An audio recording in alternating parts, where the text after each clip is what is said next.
Nous insérons la configuration et l'unifilaire de notre protection de l'arrivée transformateur.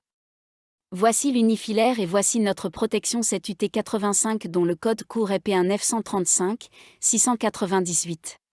Avant de la raccorder à l'unifilaire, jetons un coup d'œil à la structure des groupes de fonctions. La structure du groupe de fonctions pour une protection différentielle transformateur est assez différente de celui des protections à maximum de courant. Nous voyons ici les protections d'une CET-UT85 pour transformateur à 2 enroulements. Puisque le transformateur a 2 enroulements, nous avons besoin de 2 disjoncteurs avec 2 groupes distincts de fonctions. Nous aurons également besoin de 2 groupes de fonctions, un pour chaque transformateur de courant.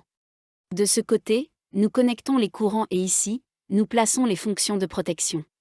Puis, nous avons un groupe de fonctions spécifiques pour la fonction différentielle transformateur. Connectons notre CET-UT85 à l'arrivée.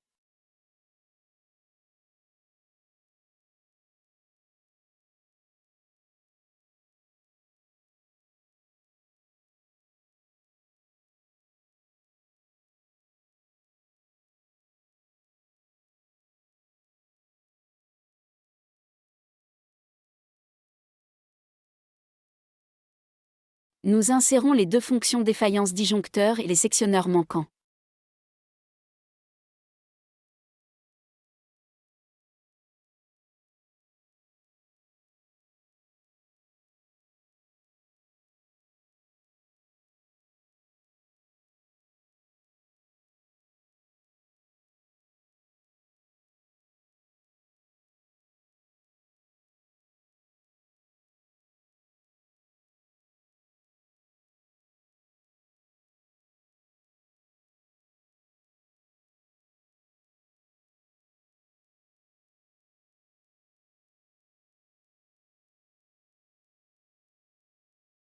Ensuite, nous devons regarder les courants primaires.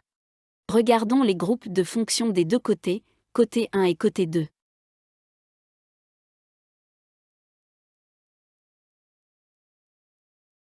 Ici, nous entrons les paramètres de description du transformateur comme la puissance nominale, la tension nominale et le type de groupe de vecteurs.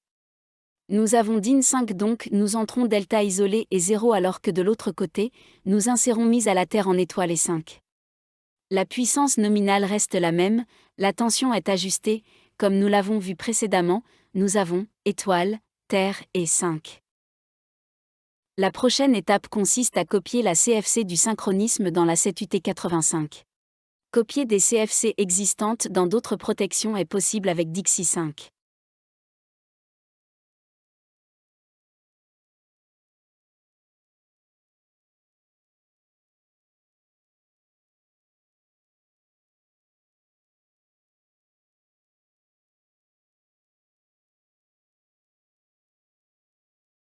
Nous n'avons pas d'erreur de compilation car les switches et leurs dénominations sont identiques.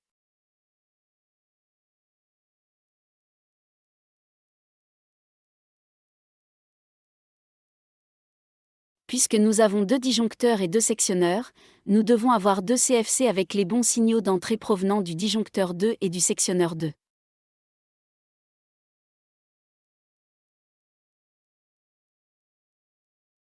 Voici notre logique. Nous l'avons copié depuis la logique réalisée au-dessus et vous pouvez voir le raccordement aux entrées du disjoncteur 2 et sectionneur 2. Vous voyez aussi que la fermeture du disjoncteur 2 est permise et le sectionneur 2 ouvrant et fermant les signaux autorisés. Donc, par une simple copie de la logique et l'ajout des signaux respectifs, nous avons fait tout ce qu'il y a à faire. Dans l'unifilaire, nous synchronisons la protection CET-UT85 avec le courant nominal des côtés 1 et 2. Cela veut dire que nous récupérons les valeurs de l'unifilaire tout comme nous l'avons fait avec l'arrivée ligne aérienne.